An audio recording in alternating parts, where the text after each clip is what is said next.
कोल्हापूर शहरातील Venus corner इथं पार्किंगच्या वादातून हॉटेल मालक आणि अंडा आमलेट हातगाडी चालकांमध्ये जोरदार हाणामारी झाल्याचा प्रकार बुधवारी रात्री उशिरा घडलाय। यावेळी दोन्ही गटाकडून झालेल्या चाकू हल्ल्यात परस्पर विरोधी गटातील 5 जण जखमी झाले आहेत। शिवाजी अप्पासाहेब मोरे, वैभव शिवाजी मोरे, आकाश वर्णे तर दुसऱ्या गटातील इक्बाल गुडन शेख आणि गुडन सय्यद शेख अशी जखमी झालेल्यांची नावे आहेत। दरम्यान जखमींना सीपीआर मध्ये उपचारासाठी दाखल करण्यात आलं। या ठिकाणी देखील दोन्ही गटामध्ये हाणामारी झाली। यामध्ये सीपीआरच्या दर्शनी भागाची काच देखील फुटली आहे। या घटनेने सीपीआरच्या अतिदक्षता विभागातील कर्मचाऱ्यांची चांगलीच तारांबळ उडाली। व्हीनस कॉर्नर इथं शिवाजी मोरे यांचं हॉटेल आहे, तर हॉटेल समोरच शेख यांच्या अंडा आमलेटच्या हातगाड्या आहेत। हॉटेल समोर पार्किंग करण्याच्या वादातून शेख मोरे यांच्यामध्ये हाणामारी सुरू झाली।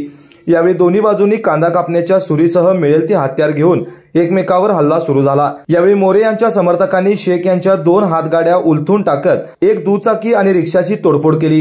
यानंतर जखमींना सीपीआर रुग्णालयात आणण्यात आलं होतं। यावेळी पुन्हा दोन्ही गटामध्ये हाणामारी सुरू झाली।